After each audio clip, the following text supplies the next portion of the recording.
ঠিক আছে ভাই, ফারাজ ভাই, হ্যালো। এই কথাগুলো কি কোনো সেন্স মেক করতেছে ভাইয়া? এখন ভাইয়া এইসব বিষয়ে কথা বলতে গেলে আমার ইমান চলে যাবে ভাই। আমি আল্লাহর কাছে দোয়া করি ভাই, আপনাকে আল্লাহ হেদায়েত দান করুক। হ্যাঁ, আপনি সঠিক রাস্তায় আসুন। আপনাকে আমি ইসলামের দাওয়াত দিয়ে গেলাম ভাই। এই ভাই বিষয়ে আমি আর কথা বলতে ভাই চাচ্ছি না ভাই। ভাই সরি। ঠিক আছে, আপনি আমার ফ্রেন্ড আছে, ওর সাথে কথা বলেন, আমি এনতে চলে যাই। আসসালামু আলাইকুম ভাই। হ্যাঁ, হ্যাঁ ভাই। কি করবো ভাই ভাই? শুনছেন কথা ওর?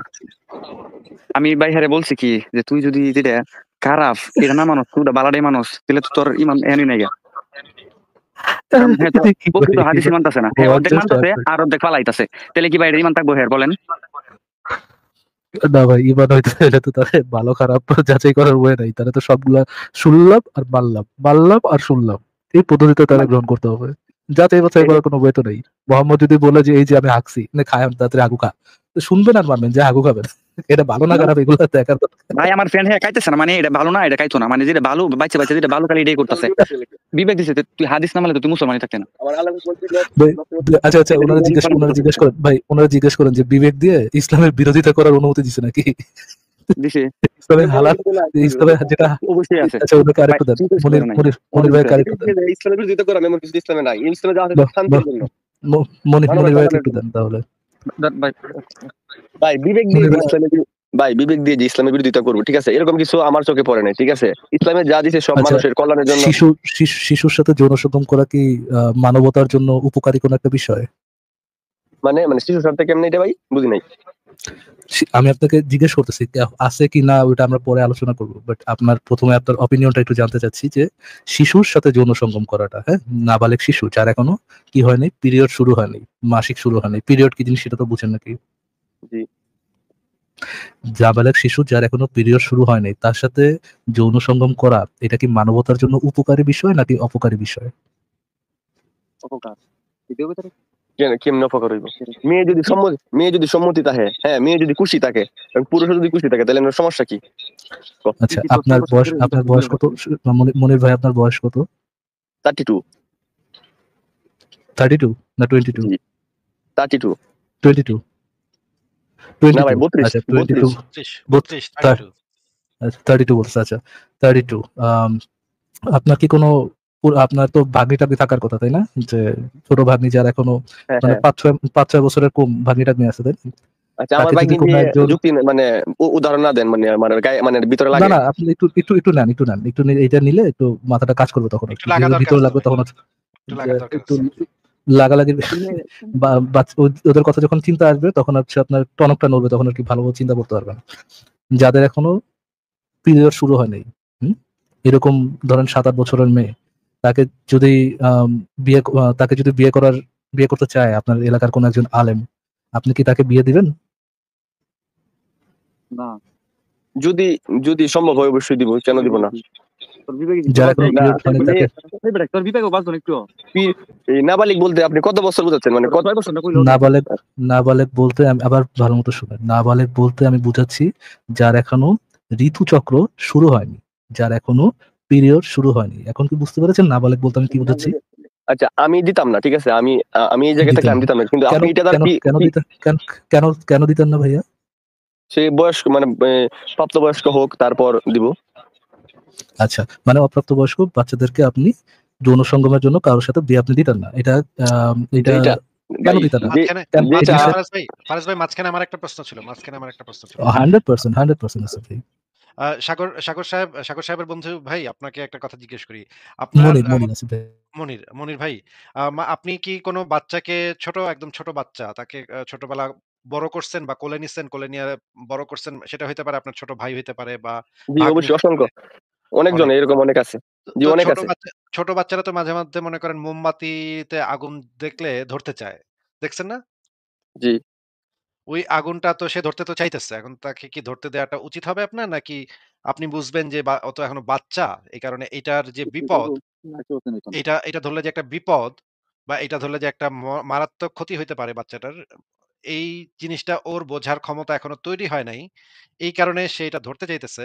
আমি যেহেতু একজন প্রাপ্তবয়স্ক মানুষ, আমার যেহেতু বোধবুদ্ধি আছে, আমি ওকে এটা ধরতে দিব না। যতদিন পর্যন্ত না ওর বোধবুদ্ধিটা হয়, ততদিন পর্যন্ত ওকে এই সিদ্ধান্তটা আমি নিতে দিব না। এটা তো আপনি করছেন নাকি? জি।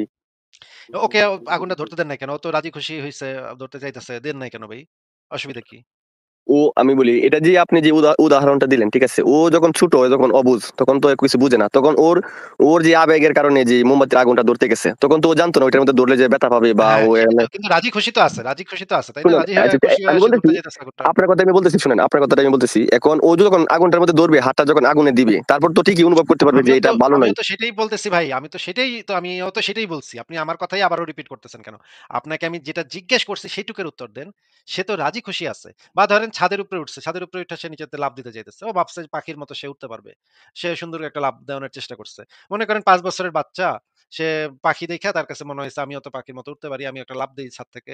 দেখি আমি উঠতে পারি কিনা। হাত দিয়া ডানা এরম করুম, তাইলে তো উড়ন যাইবো। এইটা ভাইবা সে লাফ দেওয়ানোর চেষ্টা করছে। সে তো রাজি খুশি আছে। আমরা কেন এই বাচ্চাদেরকে এই কাজগুলা করতে দেই না? এটা একটু বলেন।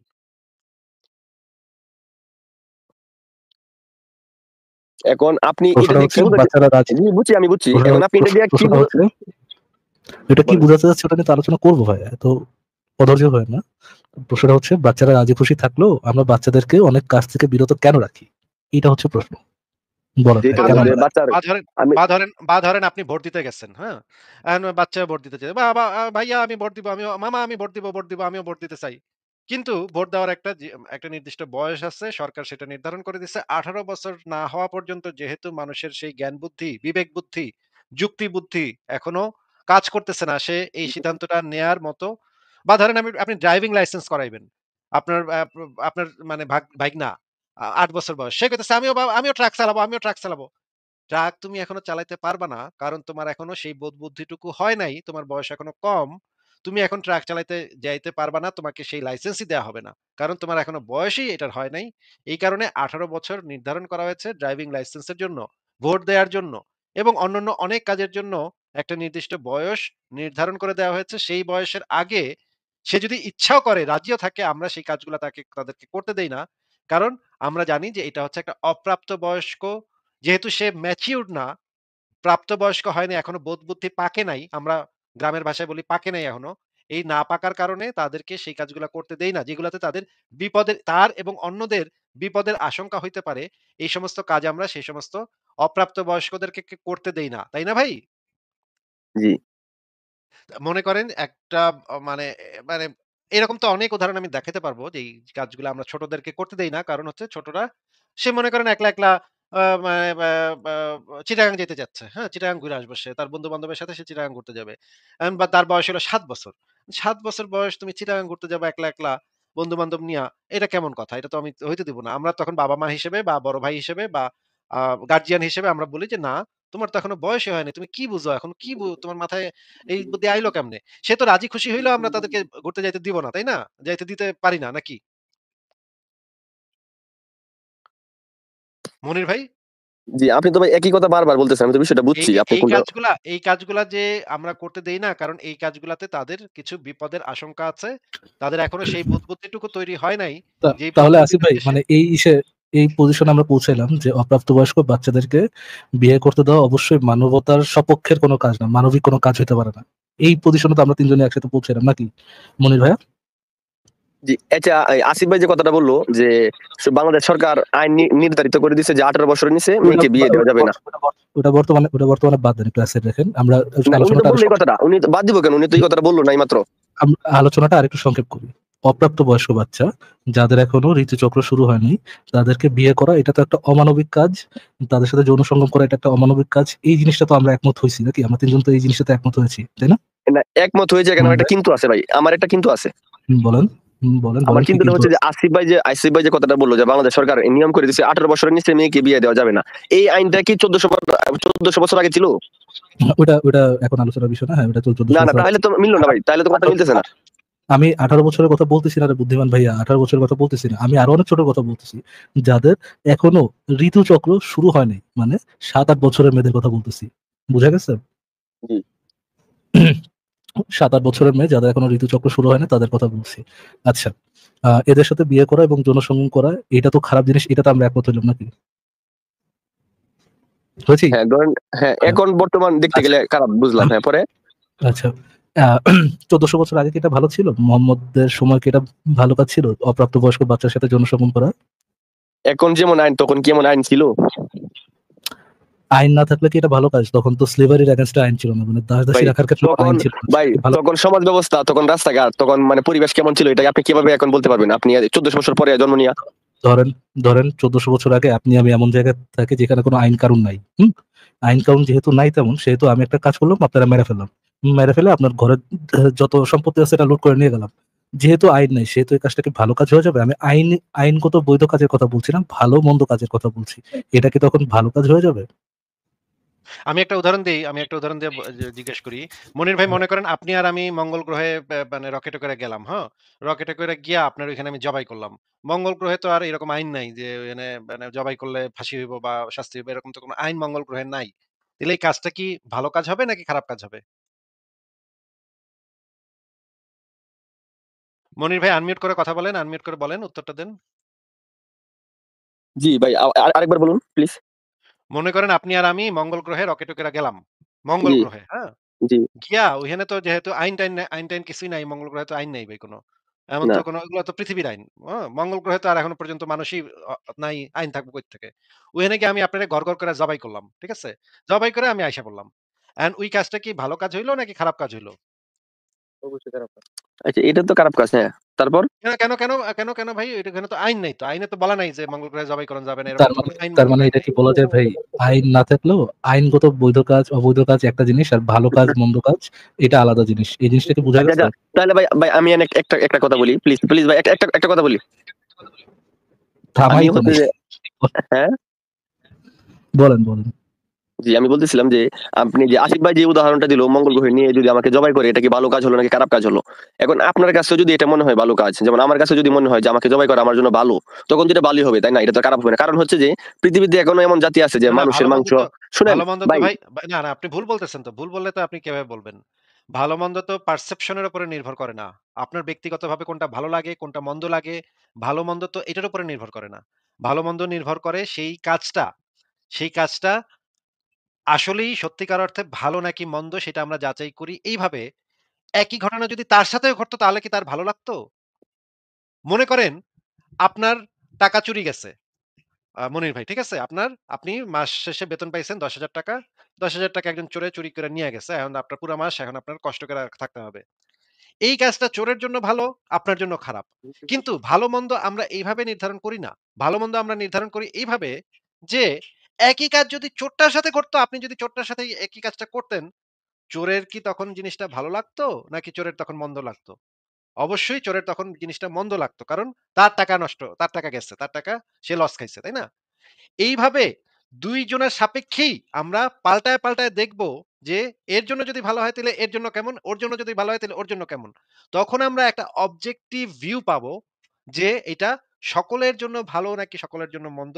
তখন সেই জিনিসটা, সেই কাজটা ভালো মন্দের ক্যাটেগরির ভিতরে পড়তে পারে। কিন্তু ব্যক্তিগতভাবে আপনার কাছে কোনটা ভালো লাগলো, কোনটা মন্দ লাগলো এইটার উপর নির্ভর করে না তো। ভালো মন্দ তো এটার উপর নির্ভর করে না।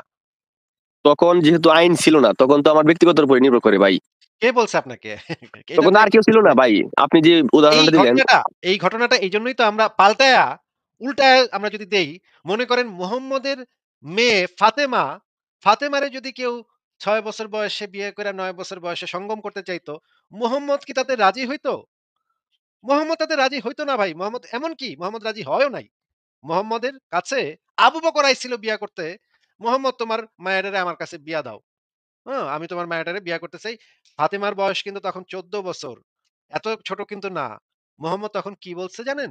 মোহাম্মদ বলছে, "আমার মেয়েটা অনেক ছোট। আমি তোমাদের সাথে তারে বিয়ে দিব না।" এইটা বইলা আবু বকরও আসছিল, ওমরও আসছিল। এই ২ জনকে সে পাঠায় দিছে। বলছে যে, "না, আমার মেয়েটা ছোট। এরকমের বুড়া মানুষের কাছে আমি এত ছোট মেয়ে বিয়া দিব না।" বইলা তাদেরকে ভাগায় দিছে। তার মানে মোহাম্মদ নিজের ক্ষেত্রে এই জিনিসটা ফলো করে নাই। কিন্তু অন্যের মেয়েকে সে আবু বকরের মেয়েকে সে বিয়ে করছে। সেই মেয়ের বয়স মাত্র ৬ বছর ছিল এবং সঙ্গম করছে যখন ৯ বছর বয়স ছিল। আপনি কি সেই হাদিসটা দেখবেন যেখানে মুহাম্মদের মেয়েকে ফাতিমাকে বিয়ে করার জন্য আবু বকর এবং ওমর আসছিল। মুহাম্মদ তাদেরকে ফিরায় দিছে। বলছে যে, "আমার মেয়ে ছোট, বিয়া দিব না। আমার ছোট মেয়েকে তোমাদের সাথে বিয়ে দিব না।" এটা বইলা ফিরায় দিছে। দেখবেন আপনি? আপনি যেভাবে বলছেন সেম ওইভাবে নাই। আমি হাদিসটা পড়ছি, আপনি হাদিসটা দেখান, পড়ি আমি আবার। আপনি যেভাবে এই মানে বিশ্লেষণ করে বলছেন, এভাবে কিন্তু ভাই বলা নাই। আপনি কিন্তু নিজে থেকে মন গড়া ভাবে ২-১ টা কথা বলছেন। আমি নিজের থেকে মন করা ২-১ টা কথা বলছি। মানে আপনি এই জিনিসটা তো বুঝছেন যে মোহাম্মদ নিজে তার মেয়েকে অল্প বয়স হওয়ার কারণে বিয়ে দেয় নাই আবু বকরের কাছে। আবু বকর এবং মোহাম্মদের বয়স ছিল সেইম তখন। ফাতেমার বয়স ছিল ১৪ বছর। ১৪ বছরের মেয়েকে সে আবু বকরের কাছে বিয়ে দেয় নাই। কারণ হিসেবে সে বলছে আমার মেয়ে ছোট। আর একই সাথে সে আবু বকরের সাথে সমবয়সী সে আবু বকরের ৬ বছরের মেয়েকে বিয়ে করছে। এইটা কি আপনি বুঝতে পারতেছেন না যে মোহাম্মদের ক্ষেত্রে যখন জিনিসটা আসছে, মোহাম্মদ তখন বুঝতে পারছে যে আমার ছোট মেয়েকে আমি এই বুইড়াগুলার সাথে বিয়ে দিব না। তার থেকে কম বয়সী আলী ছিল কম বয়সী। সেই আলীর সাথে সে বিয়ে দিছে পরে। কিন্তু আবু বকর বা ওমর কারো সাথেই সে বিয়ে দেয় নাই। এবং কারণ হিসেবে সে বলছে আমার মেয়ে ছোট। নাকি এটা কি আপনি এই এই জিনিসটা যে সে নিজের ক্ষেত্রে এপ্লাই করে নাই, সেটা তো আপনি বুঝতে পারছেন নাকি? জি, জি ভাই, এটা আমি বুঝতে পারছি। কেন সে মোহাম্মদ নিজে কেন তো তার মেয়ে ফাতিমা যার ১৪ বছর বয়স সেটা তো ৬ বছর তো না। ৬ বছর থেকে অনেক বড় ১৪। তার নিশ্চয়ই তখন পিরিয়ড হয়ে গেছে। এই মেয়েকেও কেন অবশ্যই, সে আবু বকরের কাছে বিয়ে দিল না? অবশ্যই ভাই, এটার মধ্যে একটা শিক্ষা আছে আমাদের উম্মতের জন্য। আমাদের নবী যা করছে আমাদের জন্য শিক্ষা। এখান থেকে আমরা কিছু না কিছু শিখতে পারবো। এইজন্য এরকম করছে। নবীজি তো ওহী ছাড়া, জিবরাইল আলাইহিস সালাম যদি ওহী না দিছে তখন উনি মন গড়া কোনো কথাই বা কোনো সিদ্ধান্ত নেন নাই। কিন্তু এটা তো আপনার অন্ধবিশ্বাস ভাই। কিন্তু আমরা তো এখন আলোচনা করতেছি একটা বাস্তব জীবনে একটা ঘটনা নিয়ে। মোহাম্মদ নিজে যে জিনিসটা ফলো করে নাই, সেটা সে অন্যের সাথে করছে। আপনি নিজে যে জিনিসটা ফলো করেন না, যেই রুলটা ফলো করেন, আপনি বলতেছেন ১৪০০ বছর আগে তো ভাই এরকমই ছিল। এটা যার মনে মনে হইলে ভালো, মনে না হইলে ভালো না। এটা যদি যার মনে যদি হয়, এই ক্ষেত্রে তো আপনার যুক্তিটা খাটতেছে না। কারণ মোহাম্মদ নিজেই তো সেটা অন্যের নিজের মেয়ের ক্ষেত্রে এপ্লাই করে নাই। সেটা অন্যের মেয়ের ক্ষেত্রে সে বিয়ে করছে কিন্তু নিজের মেয়ের ক্ষেত্রে সে এই জিনিসটা এপ্লাই করে নাই। আপনি এইমাত্র যুক্তি দিলেন না ভাই এটা? জি, ১৪০০ বছর আগের যুক্তিটা আপনি দিলেন না? যে ১৪০০ বছর আগে ভাই এগুলা ঠিকই ছিল, এগুলা ভালোই ছিল। এগুলো তো খারাপ কিছু ছিল না। তাইলে তো সে মোহাম্মদ নিজেই তো এই ১৪০০ বছর আগে এটা বুঝছে যে এই বাচ্চা মেয়ের এই বুইড়ার সাথে বিয়ে দিলে আমার বাচ্চা মেয়ের কষ্ট হবে। বাচ্চা মেয়ের ওই জায়গায় ব্যথা পাবে। ভাই আপনি কি এটা বুঝেন না যে ওই জায়গায় ব্যথা পায় মানুষ? মেয়েরা বাচ্চা মেয়ে একটা এত বড় বুইড়া খাটাস যদি এর উপরে চইড়া বসে, না তাহলে ভাই, বাচ্চা মেয়েটা যে ব্যথা পাবে এভাবে এটাই কথা আপনার না কাছে বলি মনে হয়। ভাই, প্লিজ। আচ্ছা ভাই শুনেন, এই বিষয়ে যদি আমি আপনার সাথে এভাবে তর্ক করি এভাবে তাহলে এভাবে আমার ইমানের এভাবে ক্ষতি হবে, বুঝছেন? ভাই আপনার সাথে এ এ ভাই যদি এটাতে আপনি তো একটা মানুষ হিসেবে তো এটা আপনি বুঝবেন যে একটা বাচ্চা মেয়ের ভিতরে যদি এটা ঢুকে, এরকমের একটা বুইড়া বেড়া যদি এরকম করে উঠে একটা বাচ্চা মেয়ের উপরে, আস্তাগফিরুল্লাহ, এটা যে আস্তাগফিরুল্লাহ। এইটা যে বাচ্চা মেয়েটার ভাইঙ্গা যাবে, হাড্ডি-গুড্ডি যে ভাইঙ্গা যাবে, এটা কি আপনি বুঝেন না? আপনি কি এরকম প্রুফ দিতে পারবেন যে এরকম হইছে? হাড্ডি ভাঙছে এরকম প্রুফ দিতে পারবেন? এরকম হাজার ঘটনা আছে, হাজার ঘটনা জি আছে না যে ভাই, মেডিকেল একটা কলেজে একটা হাদিসও এরকম নাই যে মা এসা গিয়া কমপ্লেইন করছে যে অত্যাচার হইতেছে বা জুলুমের শিকার হইতেছে এরকম।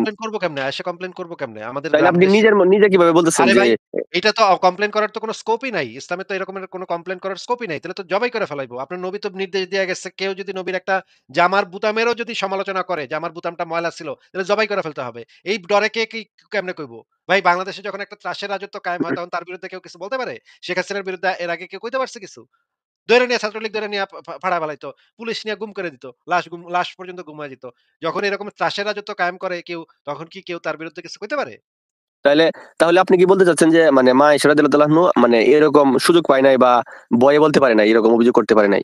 ঘটনাটা যে ঘটছে সেটা তো আমরা মানে হাদিস থেকেই জানতে পারতেছি যে একটা ৯ বছরের মেয়ের সাথে ৫৩ বছরের একটা বুইড়া ব্যাটা সঙ্গম করছে। এইটা তো স্পষ্ট নাকি? এটা ভাই আল্লাহ তাআলার নির্দেশ, ঠিক আছে? আল্লাহ তাআলা আরে হুকুম ওইটা তো দিচ্ছে। আপনার অন্ধবিশ্বাস। এটা তো স্পষ্ট যে ৫৩ বছরের বুইড়া ব্যাটা ৯ বছরের একটা মেয়ের সাথে যৌন সঙ্গম করছে। এইটা তো নিশ্চিত নাকি? এই যে এটা আপনি কত বছর বললেন যে? ৯ বছর ৮.৫ বছর, ৮.৫ বছরের একটা মেয়ের সাথে তখন কি ভাইয়া ই তখন কি ভাইয়া ওই আচ্ছা, এই বিষয়ে ভাইয়া কথা বলতে গেলে অনেক মানে ডিপলি আলোচনা চলে যায়। মানে আমার ইমানে লাগে, বুঝছেন? আমি এই বিষয় নিয়ে আপনার সাথে আমি তর্ক করতে চাচ্ছি না। আমি সরি ভাইয়া, আমি যেই লোক বা মানে যারা এই বিষয়ে জ্ঞানী, ঠিক আছে? এই বিষয়ে অনেক পড়াশোনা করছে তাদের সাথে আপনারা এই বিষয় নিয়ে আলাপ করলে ভালো হবে। কারণ আপনি যেই বলছেন আপনার কথা যথেষ্ট যুক্তি আছে এবং যথেষ্ট আছে। কিন্তু এই বিষয় নিয়ে আমি সঠিক উত্তরটা আপনাকে দিতে পারব না। তখন যখন কোন মুসলিম ভাই বোনেরা এই লাইভটা শুনবে তখন হয়তো তাদের মনের ভিতরে আপনার একটা সংশয় সৃষ্টি হবে যে মুমিন তো উত্তর দিতে পারবে না। কিন্তু আসলে ভাই আমি এই বিষয়ে খুবই কম জানি। মানে এই যে আপনার মানে সাথে কথা বলছি। সত্য উদ্ঘাটন, সত্যটা জানার থেকে বড় ইম্পর্টেন্ট হচ্ছে যে মুসলিমদের মনে যেন সংশয় না আসে আরকি। না ভাইয়া, যদি সত্য আমার মুখ জানার থেকে দরকার যদি নেই, জাস্ট ডাউট করো না। আমার মুখ থেকে যদি একটা ভুল আনসার দেই বা ভুলভাবে আপনার সাথে তর্ক করি তখন তো একটা মুসলিম ভাই যখন এটা শুনবে এই লাইভটা আপনার তখন তো আমি তো এই বিষয়ে ভাই এত জ্ঞানী না, আমি আপনি তো স্বীকার আপনি করতেছি।